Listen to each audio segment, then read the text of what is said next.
OCD यानी obsessive compulsive disorder एक ऐसा मानसिक विकार है जिसमें व्यक्ति का व्यवहार नॉर्मल नहीं रहता। रोगी को लगातार परेशान करने वाले विचार आते हैं और उन विचारों के कारण वह एक ही काम को बार बार करता है। इससे अक्सर घर या आसपास के लोग परेशान हो जाते हैं। रोगी की दिनचर्या पर भी इसका बुरा प्रभाव पड़ता है। जागरूकता, रोग की जल्दी पहचान और जल्दी इलाज से ओसीडी को कंट्रोल किया जा सकता है। ओसीडी के बारे में अभी भी कई लोगों की धारणा है कि जिन लोगों को बहुत ज्यादा साफ सफाई या चीजों को बहुत ज्यादा व्यवस्थित करने या हर काम में परफेक्शन की आदत होती है, उन्हें ओसीडी होने की संभावना रहती है, लेकिन ये एक गलत धारणा है। दरअसल ओसीडी मस्तिष्क के कुछ हिस्सों के काम करने के तरीके में बदलाव से जुड़ा है। इससे पीड़ित लोगों में फ्रंटल लोब और बेसल गैंग्लिया जैसे एरिया अधिक सक्रिय होते हैं। मस्तिष्क के ये हिस्से निर्णय लेने, भावनाओं को नियंत्रित करने और आदतें बनाने के लिए जिम्मेदार होते हैं। ओसीडी से पीड़ित लोगों का दिमाग बार बार ये सिग्नल भेजता है कि कुछ गड़बड़ है, लेकिन असल में सब ठीक होता है। यह एक इंटरनल अलार्म सिस्टम की तरह है जो गैर जरूरी रूप से बजता रहता है। इससे व्यक्ति सामान्य परिस्थितियों में भी खुद को असुरक्षित या असहज महसूस करता है। ओसीडी का ब्रेन हेल्थ को प्रभावित करने का एक अन्य महत्वपूर्ण कारण सेरोटोनिन केमिकल है, जो व्यक्ति की मनोदशा और सोच को नियंत्रित करने में मदद करता है। ओसीडी से पीड़ित व्यक्ति में सेरोटोनिन के लेवल में असंतुलन हो सकता है। इस असंतुलन से ओसीडी के लक्षण और भी बिगड़ सकते हैं। ऐसी स्थिति में जितनी जल्दी इलाज शुरू किया जाए, उतनी जल्दी रोगी की मनोदशा को कंट्रोल किया जा सकता है। आमतौर पर ओसीडी का चक्र दो हिस्सों में काम करता है, सनक और बाध्यता। ओसीडी से पीड़ित व्यक्ति के मन में अचानक कोई काम करने की सनक जागती है और वह उस कार्य के प्रति खुद को बाध्य समझकर उसे करने के लिए बेचैन हो जाता है। उदाहरण के लिए किसी व्यक्ति को लगातार ये चिंता रहती है कि कीटाणु उसके घर परिवार को नुकसान पहुंचा सकते हैं, इसलिए वो दिन में कई बार घर की सफाई करता है। बार बार हाथ धोना, घर से बाहर निकलते समय बार बार ये चेक करना कि दरवाजे का ताला ठीक से लगा है या नहीं, किसी चीज को बार बार जांचना या गिनना या शब्दों को चुपचाप दोहराना भी ओसीडी का संकेत हो सकता है। ओसीडी से पीड़ित व्यक्ति कुछ समय के लिए भले ही शांत बैठ जाए, लेकिन उसकी चिंता और बेचैनी बार बार लौट आती है, जिससे एक ही क्रिया को बार बार दोहराने का चक्र फिर से शुरू हो जाता है। समय के साथ व्यक्ति का व्यवहार जटिल होता जाता है और उसे कंट्रोल करना मुश्किल हो जाता है। ओसीडी का असर हर व्यक्ति पर एक जैसा नहीं होता, इसलिए हर किसी में ओसीडी के लक्षण अलग दिखते हैं। ऐसे में रोगी की स्थिति के अनुसार उसका उपचार किया जाता है। आमतौर पर ओसीडी के ये लक्षण नजर आते हैं: हर चीज व्यवस्थित रखने की सनक होती है उसमें, कीटाणुओं के डर से बार बार सफाई करना, परिवार की सुरक्षा या कुछ गलत होने के विचार आना, बाहर जाते समय बार बार दरवाजे का लॉक चेक करना, अनहोनी के डर से स्विच बोर्ड या होम अप्लायंस से लगातार चेक करना। ओसीडी स्त्री पुरुष दोनों को होता है और यह किसी भी उम्र में हो सकता है, लेकिन हर व्यक्ति में इसके लक्षण अलग हो सकते हैं। आमतौर पर हर व्यक्ति और हर उम्र में ओसीडी के निम्नलिखित लक्षण नजर आ सकते हैं। पहले बात करते हैं पुरुषों में ओसीडी के लक्षण। पुरुषों में अक्सर कम उम्र में ही ओसीडी के लक्षण विकसित हो जाते हैं। उनमें आमतौर पर इसके लक्षण ये हो सकते हैं: एक काम को बार बार करना या कोई काम तब तक करना जब तक उसे संतुष्टि न मिले। महिलाओं में ओसीडी के लक्षण ये हो सकते हैं कि महिलाओं में घर की सफाई या इन्फेक्शन का डर ज्यादा पाया जाता है।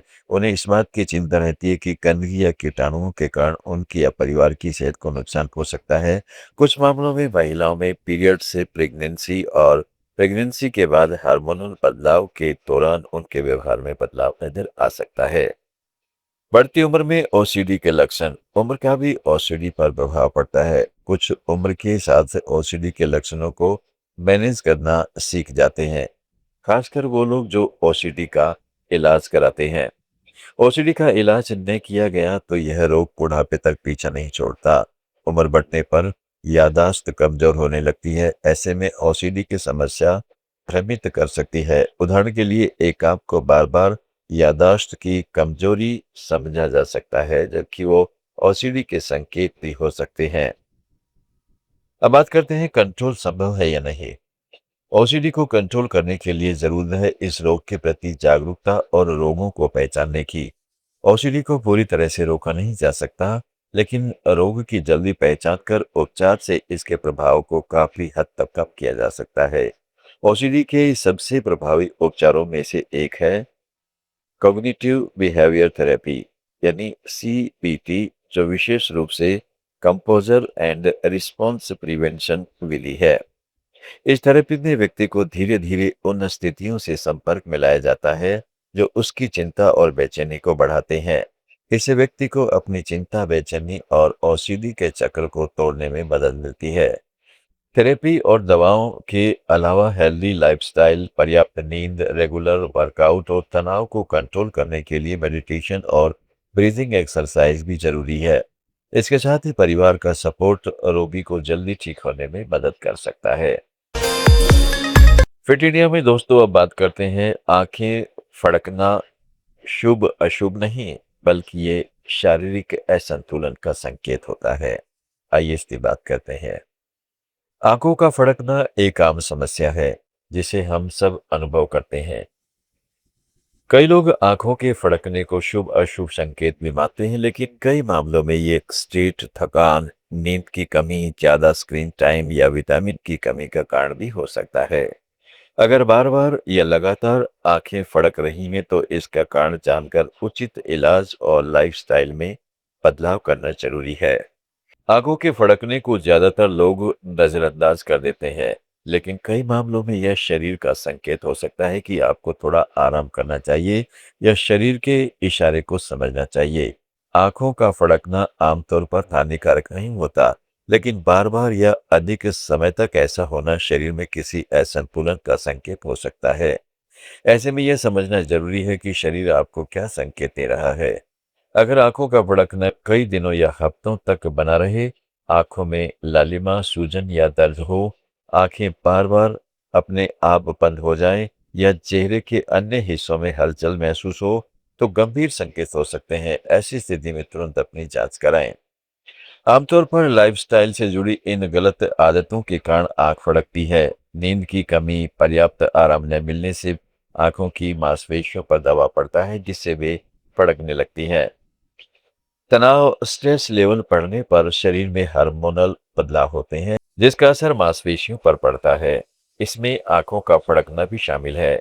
ज्यादा स्क्रीन टाइम, फोन और लैपटॉप पर लंबे समय तक काम करने से आंखें थक जाती हैं और फड़कने लगती हैं। चाय, कॉफी या शराब का अधिक सेवन, कैफीन या शराब से ज्यादा सेवन से नर्वस सिस्टम ज्यादा एक्टिव हो जाता है, जिससे मांसपेशियों की गति प्रभावित हो सकती है और आंख फड़कने की समस्या शुरू हो जाती है। पोषण की कमी, हेल्दी डाइट न लेने से भी आंखें फड़कने की समस्या हो सकती है। मैग्नीशियम, विटामिन बी 12 और पोटेशियम की कमी से आंखें फड़कने की तकलीफ हो सकती है। अपनी डाइट में हरी सब्जियां, फल, मेवे और डेयरी प्रोडक्ट शामिल करें। यदि आंखों का फड़कना चेहरे के अन्य हिस्सों में फैल जाए या आंखें अपने आप बंद होने लगे तो इसे नजरअंदाज न करें। कई बार आंखों के फड़कने की वजह से रोग भी हो सकते हैं। Blepharospasm, Parkinson, multiple sclerosis, facial nerve disorder. शरीर में होने वाले छोटे छोटे बदलावों को अक्सर हम नजरअंदाज कर देते हैं, लेकिन ऐसा करना सही नहीं है। मन और शरीर का आपस में गहरा संबंध है। अगर मानसिक स्वास्थ्य ठीक नहीं तो इसके लक्षण शरीर पर भी नजर आते हैं। काम या निजी जीवन का तनाव, लगातार चिंता या गहरी सोच और पर्याप्त आराम न मिलने से होने वाली मानसिक थकान, ये सभी समस्याएं सूक्ष्म रूप से शरीर को प्रभावित कर सकती हैं, जिसके कारण आंखों का फड़कना शुरू हो सकता है। शरीर के इन संकेतों को नजरअंदाज नहीं करना चाहिए। आंखों में ड्राइनेस, लंबे समय तक स्क्रीन के इस्तेमाल से आंखों में ड्राइनेस की समस्या हो सकती है। आंखों में एलर्जी या जलन, धूल और प्रदूषण के कारण आंखों में एलर्जी या जलन हो सकती है। थकान, शरीर पर ज्यादा जोर डालने से मांसपेशियों के फड़कने की समस्या हो सकती है। आंखों का फड़कना बहुत ज्यादा थकान का संकेत हो सकता है। अब बात करते हैं आंखें फड़कने के रोकने के उपाय। 7 से 8 घंटे की पर्याप्त नींद लें, स्क्रीन टाइम से ब्रेक लें, कैफीन और शराब से परहेज करें, मेडिटेशन और ब्रीदिंग एक्सरसाइज करें। हेल्दी डाइट लें। आंखों की मांसपेशियां बेहद संवेदनशील होती हैं। ये मामूली परेशानी से भी फड़कने लगती हैं। आंखों का फड़कना भले ही मामूली लगे, लेकिन कई बार ये शारीरिक परेशानी के शुरुआती संकेत हो सकते हैं। इस पर ध्यान देने से बड़ी समस्याओं को बढ़ने से पहले ठीक किया जा सकता है। पर्याप्त नींद, हेल्दी डाइट, मेडिटेशन, चाय, कॉफी तथा शराब से पूरी और स्क्रीन टाइम को कंट्रोल करके आंखों के फड़कने की समस्या को रोका जा सकता है। फिट इंडिया में आज इतना ही दोस्तों। जुड़े रहिए लेट्स माइक के साथ।